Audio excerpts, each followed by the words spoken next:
Vinay. And I'm Ryan. And this is For the Creators. Hey. Hey. What's going on, my brother? 25 episodes deep. Well, actually, this is the 26th. Yeah. We're all grown up. Mad. Do you remember when we sat down and we thought about this podcast and we're just like, oh my God, 50 episodes? That's a lot of episodes. Yeah. And then now we're at like 25. We're halfway to 50. It's nuts. And I have no doubt that we're going to reach 50. I think by the end of the first season, we probably would hit about 40. That would be nice. 40, 50, It'll be good 45? to hit 49. Really? At the end of season 1 and then start with 50. Bang! Season 2. That would be sick. That would be pretty dope. Yeah. I guess we can orchestrate it so it ends like that. Yeah, we are in charge, so. You know. Yeah, what have you been up to? We've been interviewing a lot, which has been really, really good. Some really exciting episodes coming out. Yinka Bokini, we dropped that episode this week, which was amazing. And there's, so many more episodes coming up that we're really excited about. Music, wedding planning, laptop fixing. That's what I've been up to. Poor thing. My laptop decided to give me the blue screen of death, but thankfully I managed to revive it somewhat. It's not 100%, but it's getting there. At least I can log in. I think you have more patience than me, because when I saw that yesterday, I was thinking, if that ever happened to my laptop, I'll just give up. I'm like, oh my God, it's over. But then you were just there like, and now I've got it to this stage. Now I've got it to this stage. I'm like, this dude has got super patience. Yeah. Internally, I'm raging. But I know that it's... on the inside. Exactly. It's not going to do anything. It doesn't help. Panic never helps. So, I just worked out what I needed to do and just did it. And literally 12 hours later, I was able to log in. I don't know what the problem is still. But, any Mac experts that want to come and help me out, give me a shout. Yeah, but you were saying something about mercury, and what was that about? So there are a lot of people that believe that I don't even know the scientific reasoning behind it, but basically Mercury is retrograde, so it doesn't spin backwards, but something to do with the planets and energy and stuff. But I think astrologers believe that when Mercury is retrograde, technology messes up. All kind of things mess up and your energy's off. But it could just be a MacBook that's 9 years old. That's overworked. And been overworked because you went ham on that poor thing. Like, I woke up and I just saw this episode done, that episode done, next episode done. I was like, what? Yeah. I've done like 5 beats that night as well, which was dope. So that's what I've been up to. You? Yeah. Again, the same thing for me. I feel like we're actually... Like, our listeners are probably thinking these two have got no life, but literally the podcast has taken over our lives. Like, every spare moment I have now is go to work, come home, sort out wherever we need to post, etc., sort out the scheduling for the podcast. Then literally I have probably like a 4-hour gap between coming home from work and then leaving out to come record another interview. So there's really no time in between to do anything. And then on some of the weekends, we're recording as well. Or having meetings. To sort out what we want to do for the future of the podcast and the platform. So at the moment, our life has become for the creators.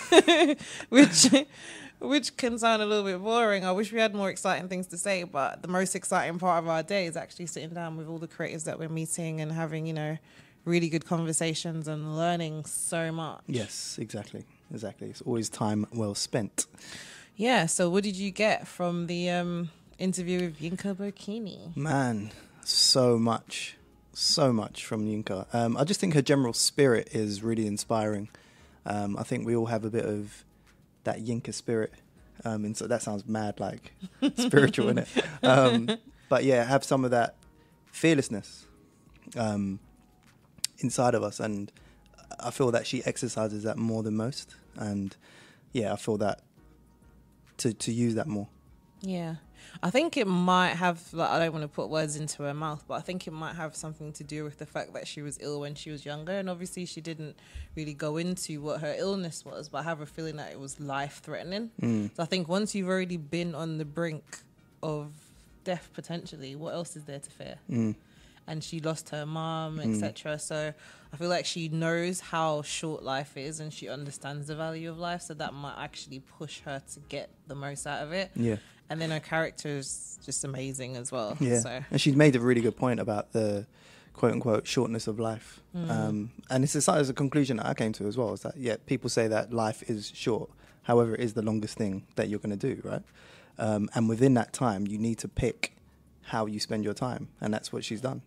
You know, and she spends every waking minute doing things that she loves. So that is very admirable. Yeah, and then when she made the point about, you know, not being nervous and making the most of every opportunity, at first when she said it, I was like, wow, that's really in your face. Like, she was just like, yeah, but you've got no reason to be, you know, shy and go in there and not do what you have to do. Like, you've only got one shot. And that made me really think, like, you only really do have one shot. So you can spend all your time being nervous, but you never know what the next opportunity is going to be. And Absolutely. It's like when she drew the point of, you know, if she came onto our interview and she was really laid back and she didn't have anything to say, and there was that one person listening that was going to give her a big break, she would have missed that opportunity because she was being shy. For real. So if you decide that this is what you want to do and this is the career path that you want to pursue, there's no point in being shy. You might as well just get out there and do it. Mm-hmm. And even if you stutter, even if you make a mistake or whatever, at least you're actually doing it and not sitting on the sidelines. Yeah, and it's something that we've learned through doing this podcast. Like, it's something I even wrote on my my Insta stories today. Like, whatever you do, just take the first step. Literally, just take the first step, because this started out as an idea for us, and it's really amazing now that people are reaching out to us, and we don't have to reach out to people anymore. But if we'd given up, we still have to reach out to people. It's like, yeah, we're just sitting back. My head's just starting to get a bit big there, guys. No, but it's just the whole idea that, you know, you have to start, and like every day we keep tweaking it and tweaking it and tweaking it. And it's taken that methodology into everything else that we're doing as well. It's just like, okay, we've got an idea, let's try it. You know, let's just do it. So yeah, really good episode. Make sure you check that. It's on all of our platforms that we post the podcast on. So definitely check that out, and let us know what your main takeaway is as well. Hit us up in our DMs on @ForTheCreators Podcast, or email us forthecreatorshow@gmail.com, or send a carrier pigeon or something. Like, carrier pigeon, dude, like really. Anyway, that brings us nicely on to introducing our guest for the week. Guest of the week. And our guest of the week is Alexis Telemundo. Alexis, the makeup artist. So, drum roll. Hey. Hey, Alexis. Hi. How are you? I'm good. You comfortable? Yeah, I'm comfortable. Yeah, I'm good. Yeah, so thank you very much for coming on the show today. Thank you for having me. I'm excited to be here. Brilliant. It's the first time I've ever been interviewed about my work. Didn't ever think this would happen, to be honest. First of many, I'm sure. Yeah, hopefully. Yeah. What is your work? So I am essentially a makeup artist, but I'm really well known for my lip art on Instagram, and I just basically put makeup on my lips in a creative way. Yeah. Yeah, no, you definitely need to check. What is your Instagram? LXSTV. Oh, of course, Alexis TV. I was like, why? Oh, yeah, Alexis TV. That makes sense. Yeah, it took a while for the penny to drop for me as well. I was thinking, LXS. Then I was, Alexis. That makes sense. Yeah, it's Alexis without the vowels, and it still kind of sounds like Alexis. Yeah, when you say it, it sounds like Alexis TV. So why lips? Why do it that way? Thankfully, I have lips, which are good for putting lip art on. Yeah. But it started off with my YouTube channel. I was just mostly doing makeup tutorials and random chatty vlogs. And I was getting sent products through my YouTube channel. I was getting sent glasses, and I was trying to come up with makeup looks to go with the glasses. I got sent these like leopard print glasses, and I decided to do matching leopard print lips. Oh, okay. Nice. And my ex was like, just keep doing stuff like that. And that was around the end of 2016. And I just kept going on from there, practicing, doing more, and trying to develop my style. And yeah, that was Wow. it. Yeah. So are there many more people that do the same Yeah, thing? no, I'm not the only person that does it. I have my favorite lip artist is Vlada, MUA. Mm-hmm. She actually is some sort of creative director for Smashbox Cosmetics. Okay. She does I think she has the world record for the most expensive lip art because she actually used Swarovski lip crystals all over her lips. And she, you may see her work around for Swarovski. Mm-hmm. Yeah. Swarovski, Yeah. Because you've done some of those as well, and yours with you've done so many different designs. It's difficult to remember all of them. But how did you come up with the concepts for some of them? Because you've got chips and burgers and cookies and rainbows and scary ones. Skulls. Yeah. It's not lipstick that you use, right? I use liquid lipstick and face paints. Okay. So I come up with the for the burger lips that I did around the beginning of the year, I was just doing random collaborations with other Instagram artists and asking them what kind of theme would you like to do? And so the burger lips were fast food theme. Mm-hmm. And from then I thought, well, it kind of needs some fry lips to go with it. And then I just kept going along with the food full meal. theme. Yeah. Yeah. That's brilliant. So how do you get it to set? So with liquid lipsticks, they tend to dry really matte. So they just set on the lips. And with the face paints that I use, they're really thin. So it's really easy to layer on top. And I would say just a lot of practice. Brilliant. Yeah, I'm just looking through them now. Yeah, I use really fine Holy moly. art brushes, and I just experiment a lot. That's incredible. I like to draw with some of them. I like to draw out the design on some lips first, like with the burgers and the fries and the cookies. Yeah, I did little sketches before putting them on my lips and did little practice runs. That makes sense. But how do you keep your lips still to be able to do that? Do you have to freeze your lips? Oh yeah. How do you? Because obviously lips. Do you just sit there still and not talk or move? Yes. And doesn't your mouth get watery? Basically. I'm just trying to figure out, how do you sit in the same position and apply that to your lip for so long? And maintain the design. I put on Netflix and I just sit there in my room painting my lips. I can't eat, I can't drink, I can't talk. I just get on with it. I remember with one of my most recent lip arts, it was the rainbow one that I did for Pride. And I think I had a cough at the time. And I remember the struggle, not to cough and to mess up my work. Right. It was really difficult, but somehow I managed to pull through. I don't know.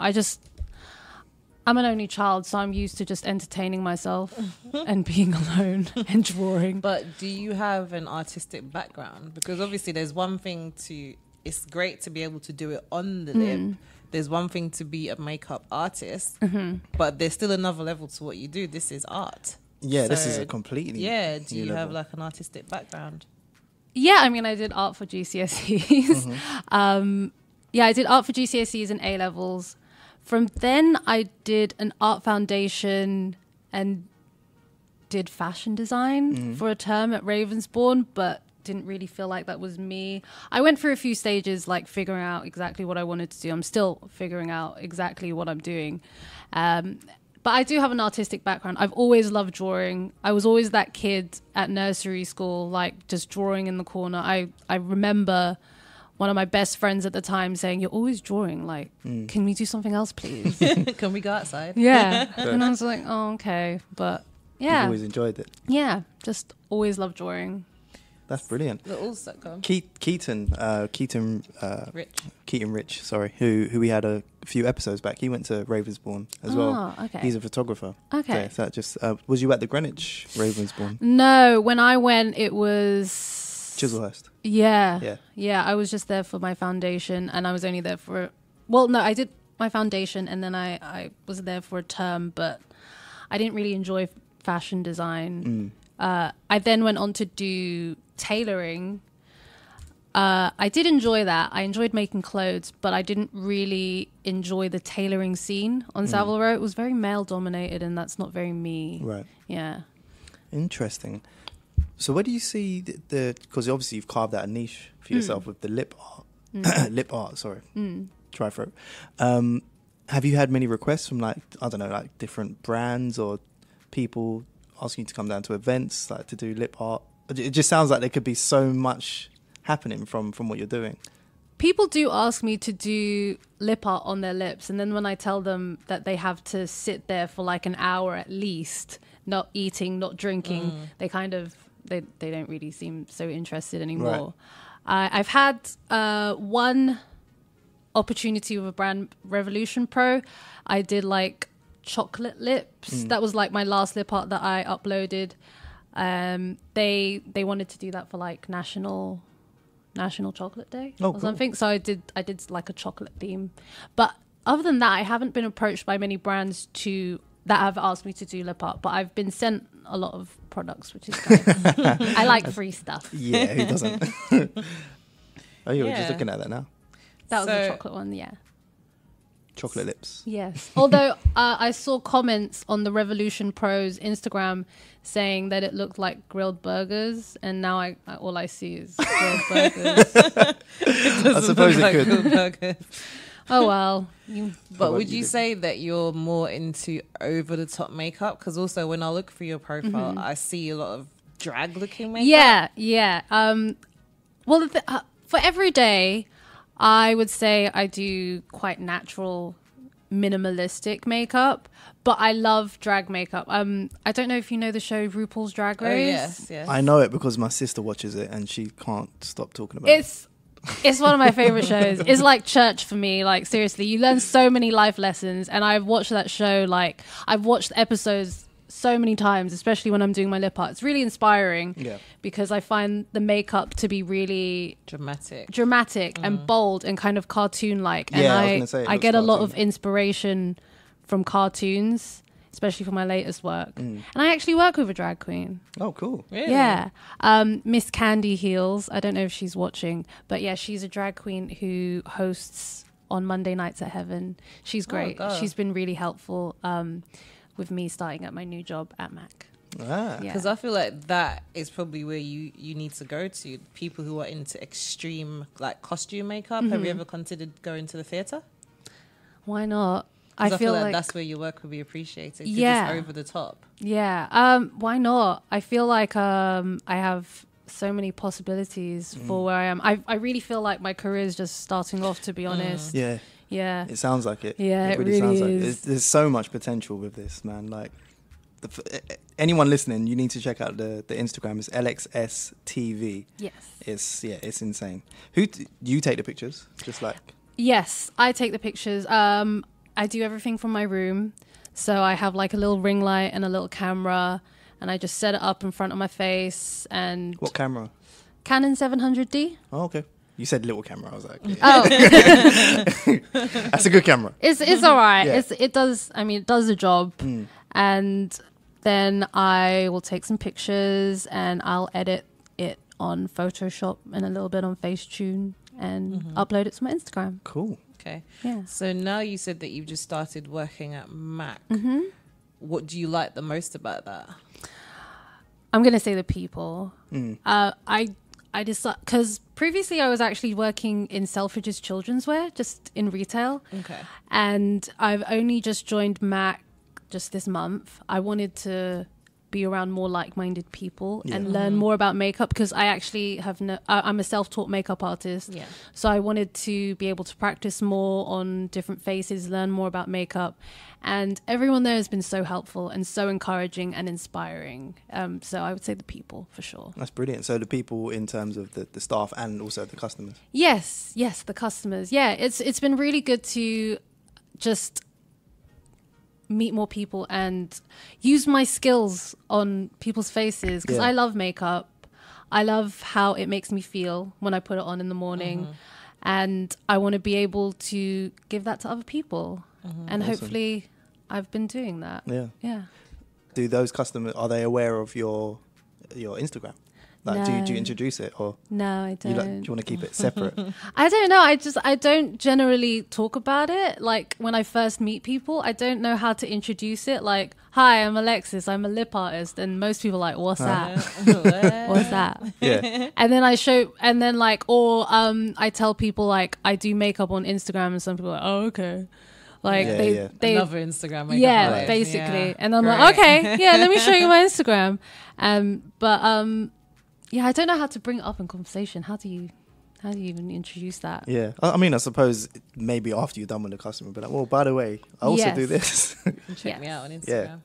Do you find it difficult? Because obviously your makeup's quite over the top. Mm-hmm. Because sometimes it's easy to do over the top, but a lot more difficult to do simple.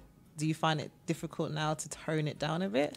Yes, I do actually. Yeah, because I just have the tendency to like just slap it on my face, and I know what I like, but I always worry when I'm putting it on other people's faces, like just tone it down a bit, because when people aren't used to wearing makeup and seeing it on their faces, they can get a little bit shocked. So I try to tone it down, but at the same time, I also think it's good to trust my intuition and what I think looks good, because I am a makeup artist, so I know what looks good. So I try to encourage people to just trust me.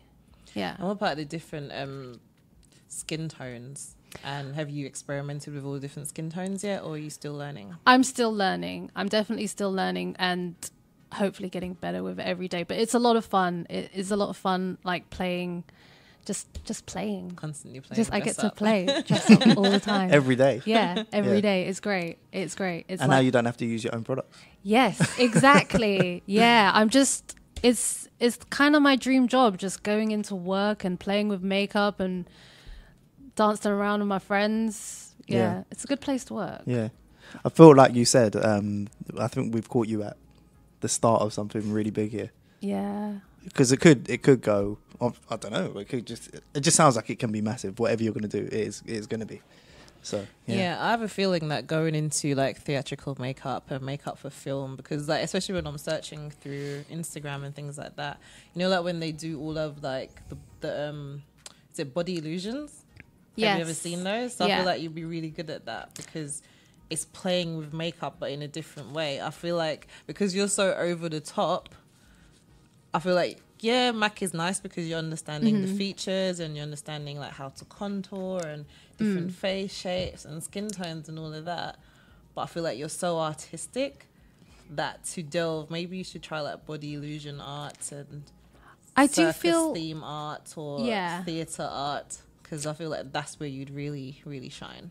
I do feel like they are giving me opportunities to do that because they do know about my Instagram. Oh, good. So already I've been working on some projects with them for our Instagram. Nice. Like, so for the MAC Instagram. Yeah. Oh, dope. Yeah. So, I mean, last Friday I did some lip art in store on myself. Nice. And then we shot it in store, and like we had some customers show an interest. It did create a bit of a buzz. Yeah. So that's really cool. Yeah, they're giving me some opportunities to express and exercise my creativity. That's amazing. Because hopefully that will lead to like an advert, because I feel like that's how I see it. Everyone does the normal stuff, but I feel like yours will be more for like adverts and things like that, where, you know, if they bring out like a new MAC lipstick, I'd love to do that. It's showing you how I'd you love can to wear do it in that. a different way. Because I feel like because even like when you think of things like advertising and, you know, thinking about things outside of the box, like we've all seen the gorgeous model with a nice lip.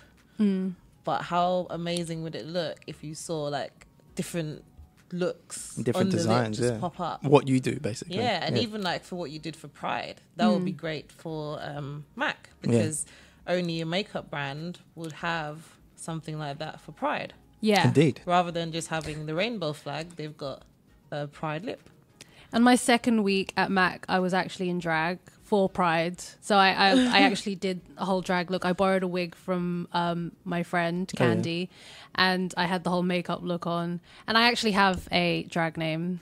You know, it's funny because I said to Ryan that I wasn't sure if you were a drag queen.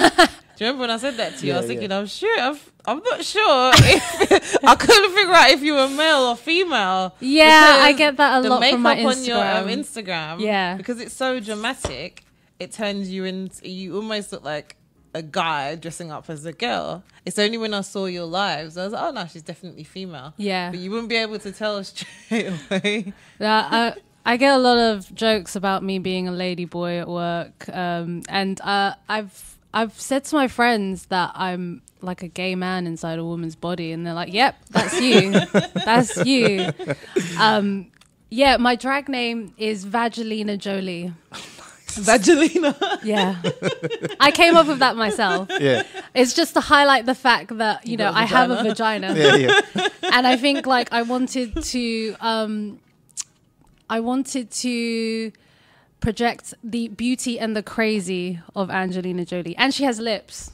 Which I have lips too. There you go. Yeah. Both places.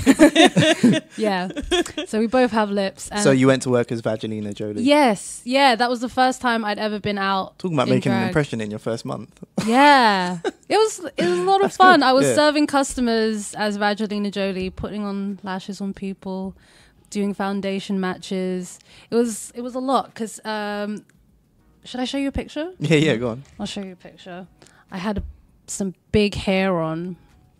So many pictures. Here I am as Vagelina. Oh wow! Oh my god, that's unrecognizable. Transformation. Yeah. Right. I love that wig. But that is what the drag queens look like. Yeah. On RuPaul, because every time I watch it, do you know what I like about drag queens? The fact that they have so much personality.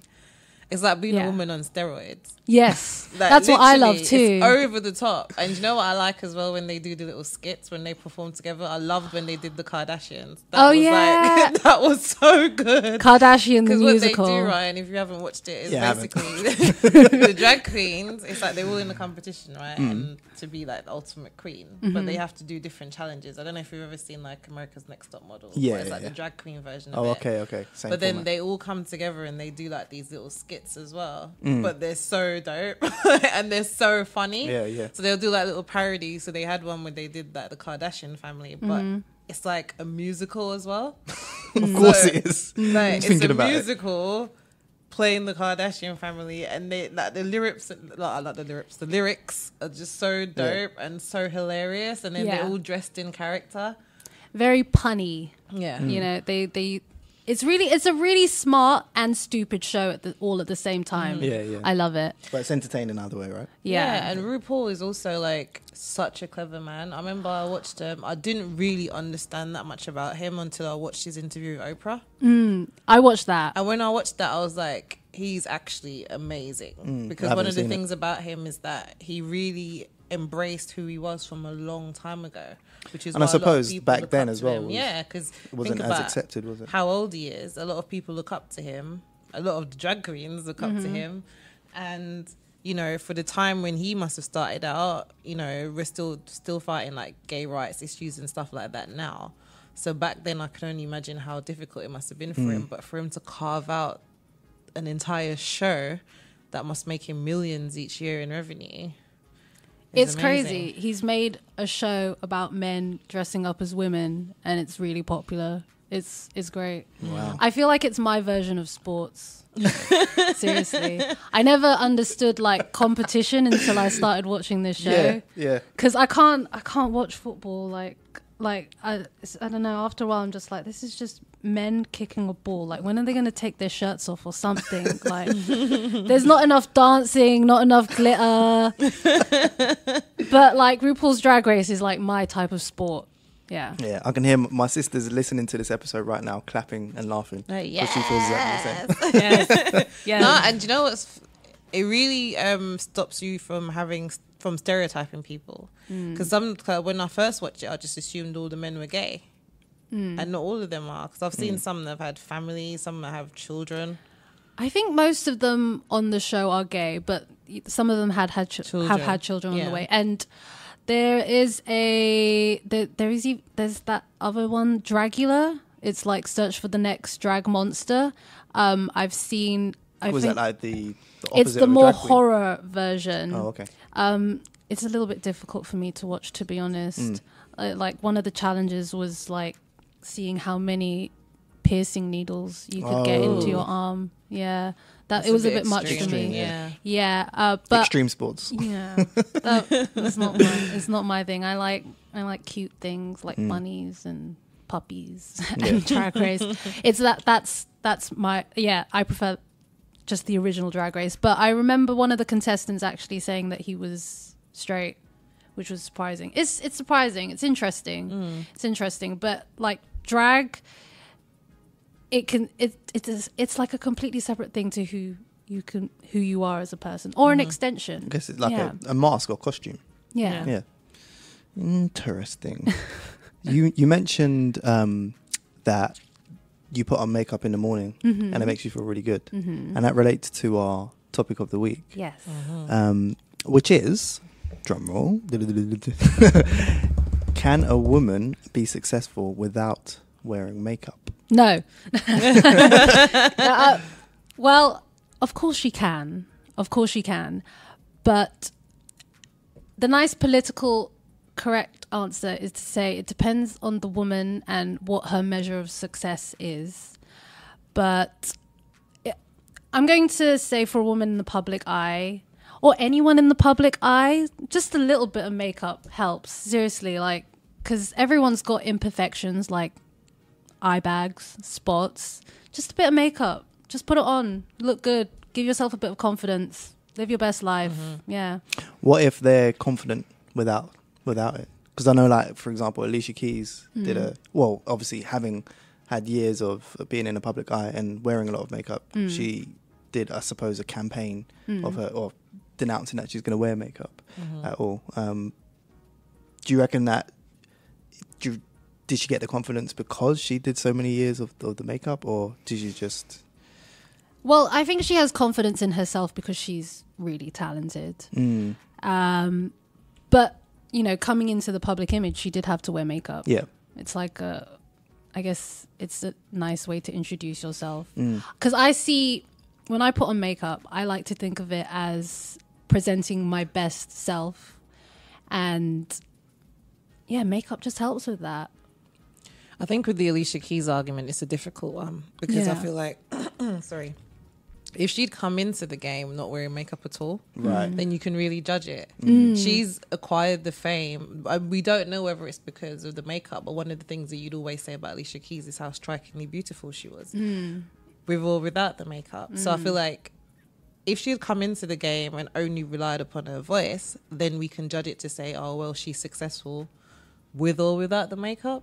But I feel like she conformed at the beginning, so it's difficult now to make that judgment.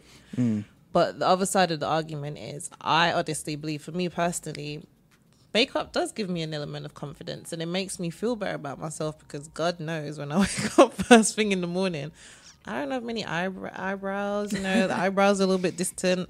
And, you know, and I'm not saying that this is something, it shouldn't be the measure of your success. It should be the talent that does that. It should be your abilities that make you successful. Should be.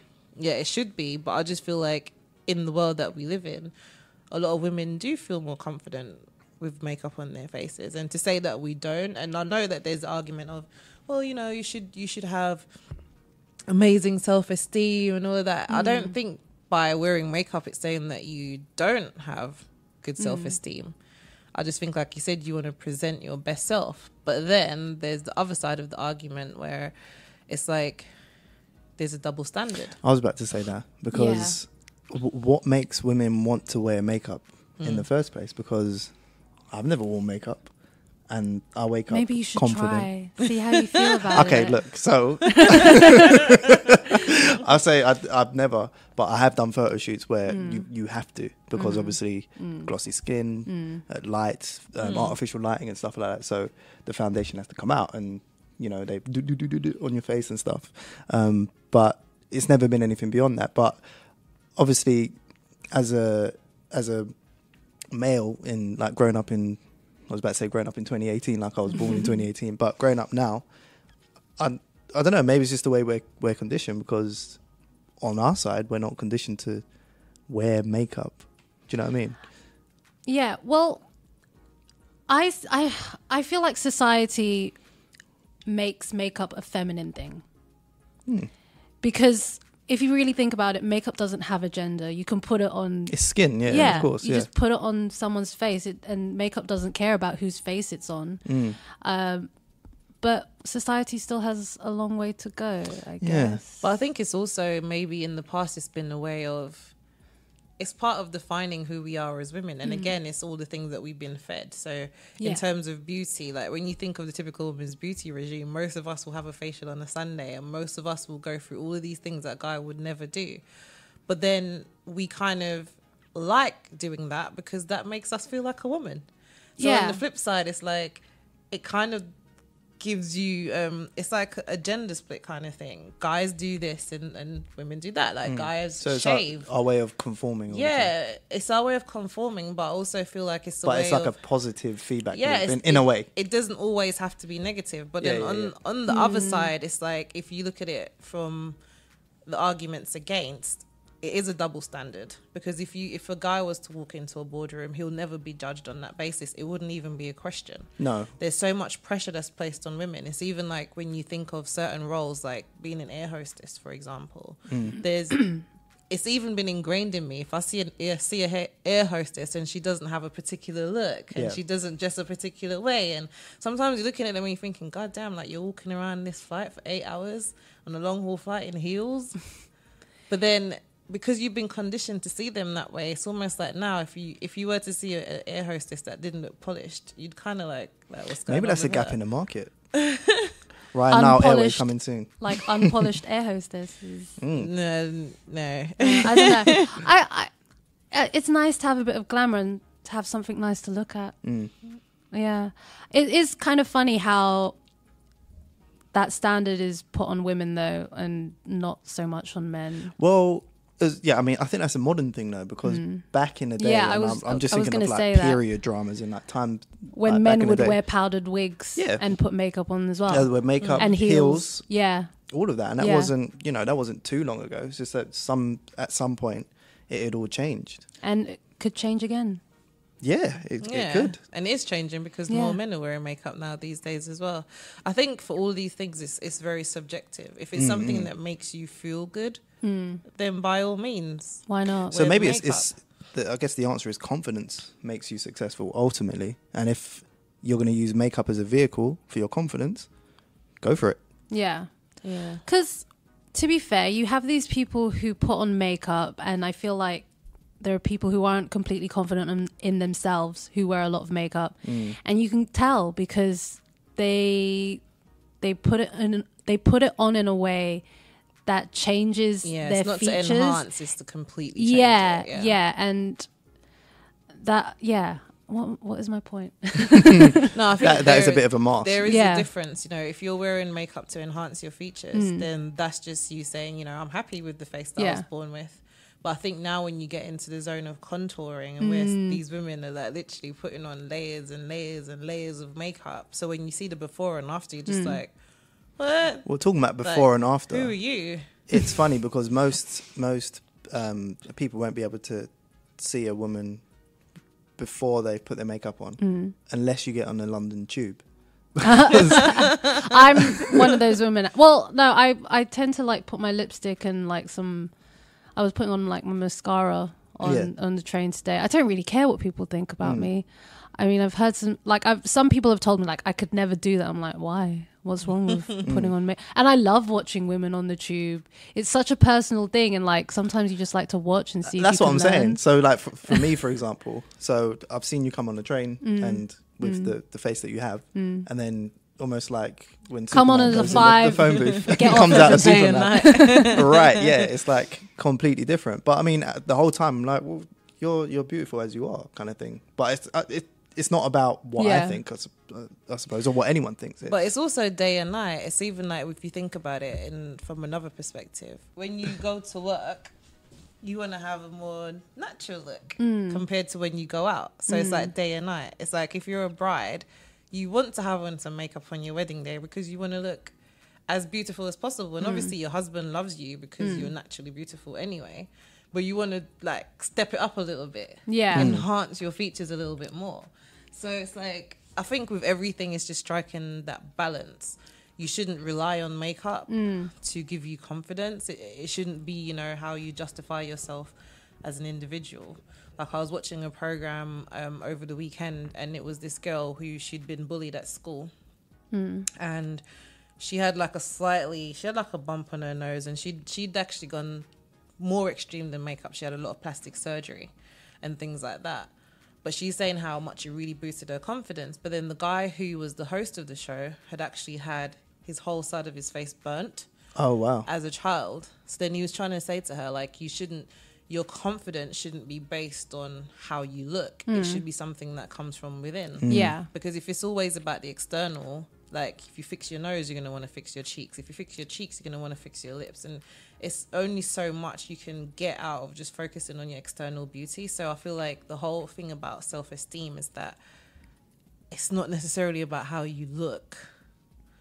It should just be about the person that you are within. But then society can't see your spirit. It's a balance. Your soul, Yeah. I think if you do have self-esteem and confidence in yourself, then you're more likely to take care of your outer appearance and do things for yourself, like maybe put on a bit of makeup just to make yourself look your best. Yeah. But at the end of the day, it's really not that deep. You just wash it off, and you can put whatever you want on your face and be whoever you want to be for a bit.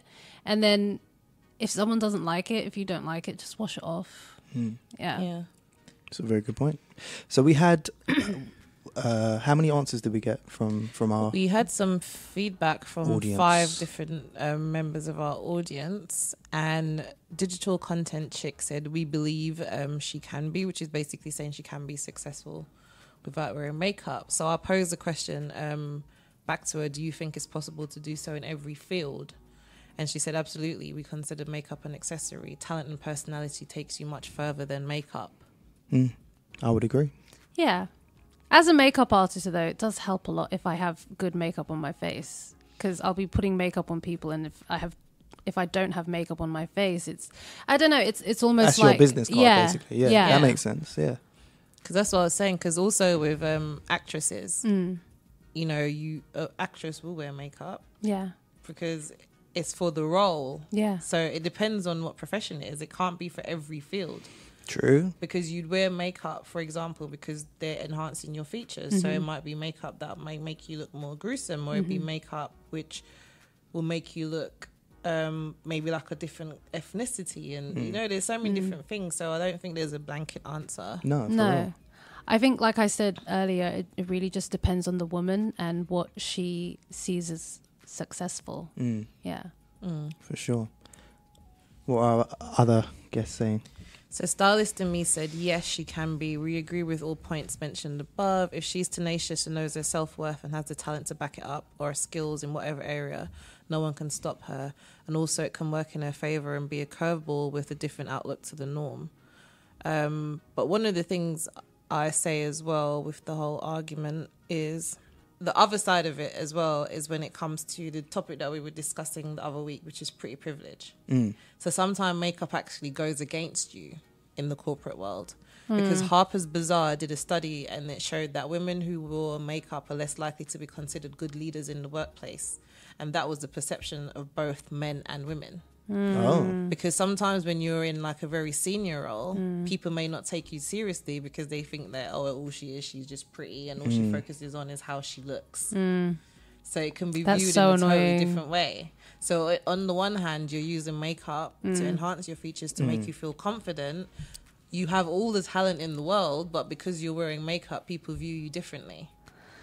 I think that's so annoying. I feel like a guy would never be judged for being pretty. Yeah. Like, if a guy's pretty and is a leader, like, that's great. And if a girl's pretty and a leader, then they question her ability. What, like... Yeah, man. And this survey was done on both men and women. We'll post a link in the description so you guys can have a full read of it. But the perception is that women who wear makeup are not considered good leaders in the workplace. You know what? Who cares what other people think? If you're a good leader, then you will act as a good leader. Yeah. So it will shine through. Yeah, eventually. exactly. But it feels like there's a lot more pressure for you guys to shine through. There's a lot more pressure for women to look a certain way, to look pretty. And then we're penalized when we are. When you do look pretty. Yeah. Because then it probably contributes to the whole argument about Me Too and all of that, and how women are just treated as sexual beings. Oh my God, for yeah. no reason, you know what I mean? Yeah. Like, we can't escape the facts. Because it's even like, I remember there was a teacher who, she just wore, like, she had a really nice body, and she wore like a tight dress to school, and it was all over the internet, and they were saying, "Oh, that's not appropriate. She shouldn't wear that," and blah blah blah blah. It's not appropriate for you to wear clothes to work. She was teaching like students who were in kindergarten. I think the students were quite young, and the mums were started to say, "Oh my, you might be giving my son sexual thoughts." The and mums, all of that. Yeah. So I think a lot of it then boils down to as well that most of these issues arise not because of men, but sometimes because of women, and also because of jealousy. I guess it's like a general mindset. It all comes down to the conditioning that we've had, and polluting young minds with that conditioning without, it was the mums that, like you said in that example, that were troubled about it. It wasn't the kids saying, "Oh, mum, my teacher's really sexy." Because the mums are probably thinking about, if I send my husband to pick up the child from school. Oh, yeah. It could be a whole mix of things, I suppose. There's so many different elements to it. But I just think ultimately you just have to be yourself. There was a woman on This Morning, because ironically the This Morning show in January of last year had the exact same topic that we're discussing today. Oh yeah. Can women be successful in business if they don't wear makeup? And the audience was torn. So there were some women who were saying, yes, of course you can be. Some were saying, you should look your best when you go to work. So how do you define looking your best? That's very subjective. It all comes down to what other people think. That's what this is all coming down to, and it shouldn't be. Well, when you say look your best, I think you would think about how you want to look. That's really all down to your personal standard. Yeah. But I mean, what if you've come out the house and I look my best today, and then someone says, "Oh, you look a bit tired today." I hate that. Do you know what I mean? Why would I hate it when people say that to me? Like, you look tired. I'm like, oh, thanks. Like, is that coming from a place of concern, or you just? I didn't realize you were a mirror. Sorry. Do you know what I mean? Well, you can't help it. I mean, you can think that you look great, but someone might think that you look like crap, but it's all about your perception.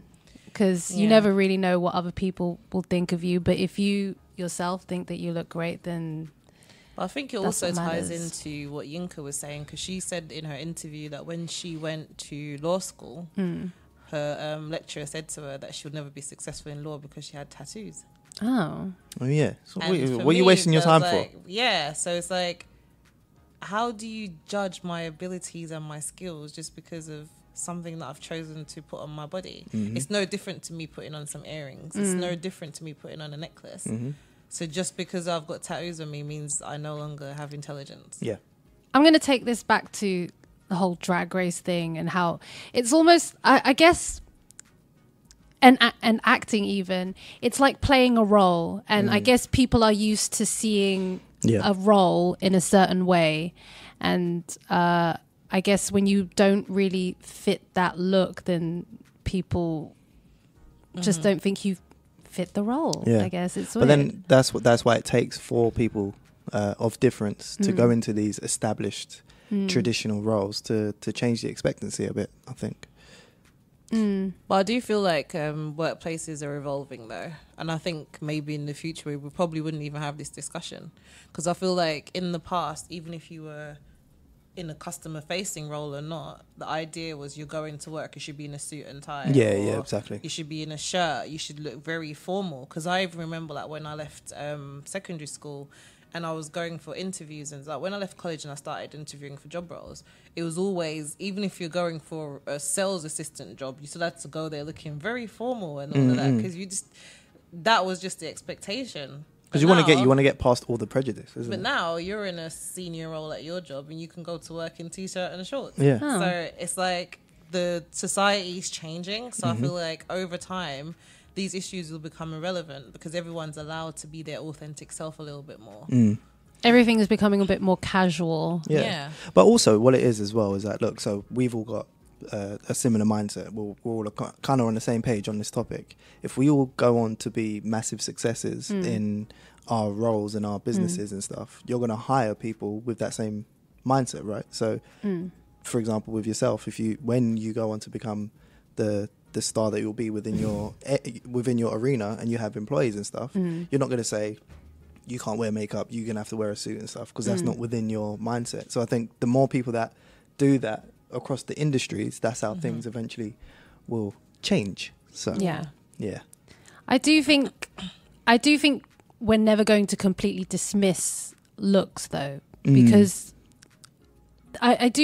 you can't completely judge someone based on how they look, but you can tell certain things about someone based on how they choose to express themselves with their makeup. Yeah, I mean, there's hair, identifiers, right? Yeah. So I can't, you just can't completely dismiss looks. And and I think sometimes as well, like, makeup plays a very important part of someone's look, because if you think of someone who's a goth or someone who's like into rock and roll, or you know, someone who's very classic and they like to wear clothes from like the 50s and they have that vintage style, to an extent is how we identify ourselves, and we identify our tribe. Exactly, identifiers.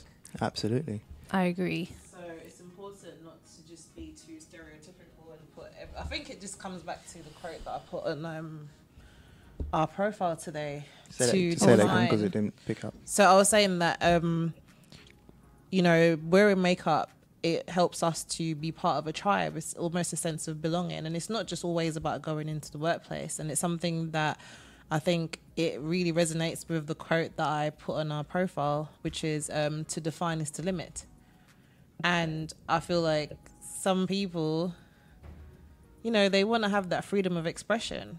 And some people express themselves. It's like the reason why you like drag makeup. Yeah. Because that's how you express yourself. This is how you feel it's coming from the inside. But it doesn't make you less intelligent or less talented than the next person. Or it's even like, if you look at someone like Yinka from the outset, you would never think that Yinka studied law. No.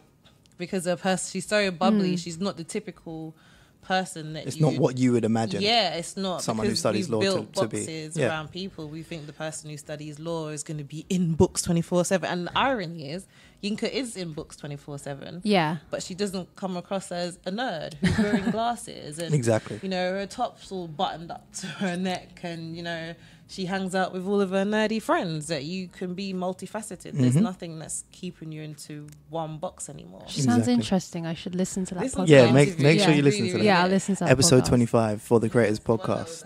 So, what's coming up for Alexis TV? So you can catch me at Mac Covent Garden. I can do your makeup if you come and visit me. I'll be doing more projects with them for their Instagram, and I'll just be doing more stuff on my Instagram too, and just seeing where my life takes me and seeing where my art takes me. Yeah. I'm excited for you.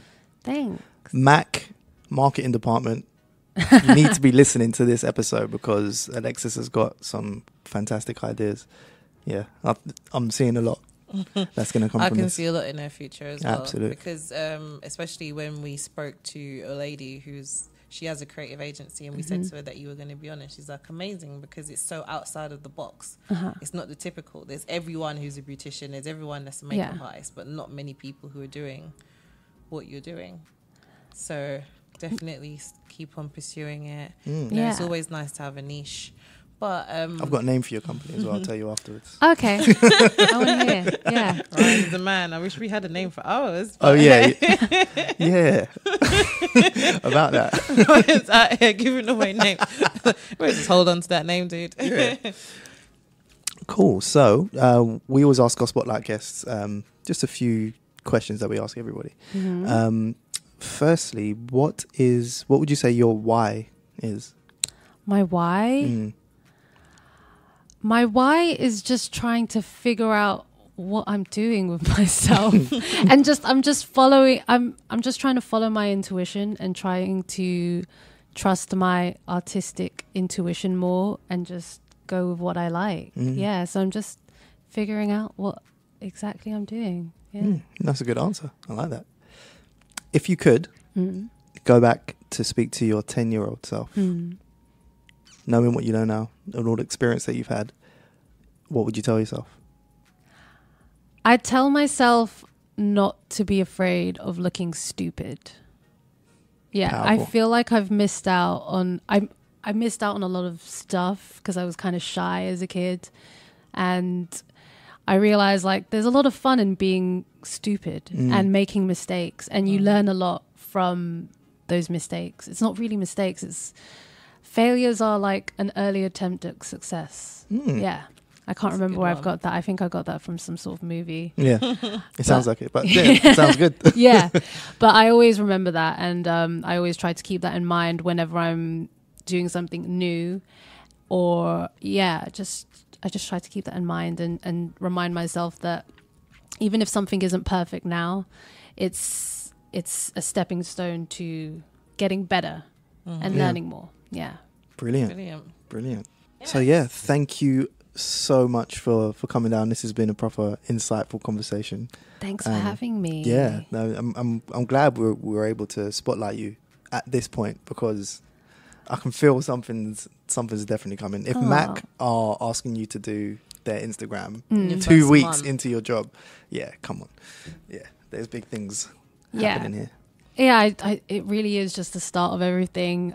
That's why I was so surprised just to be interviewed, really, because I still feel like I have so much to do and I've still got so much ahead of me.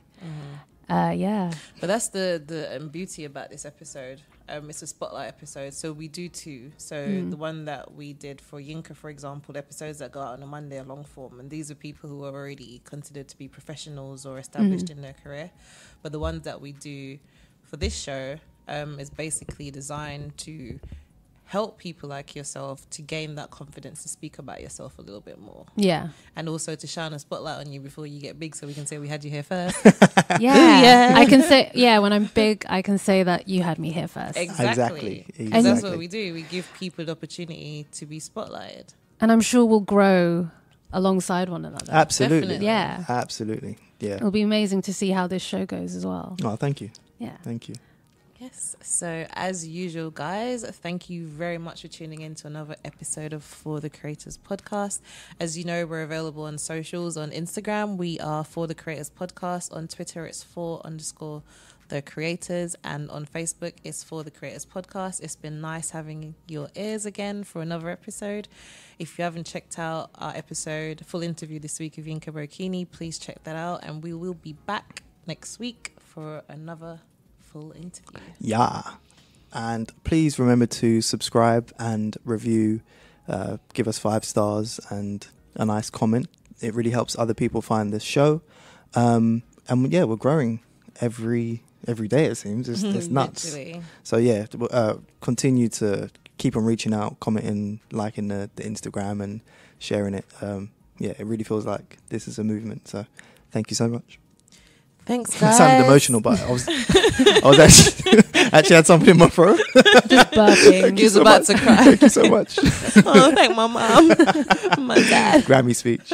All right, guys. Cool, guys.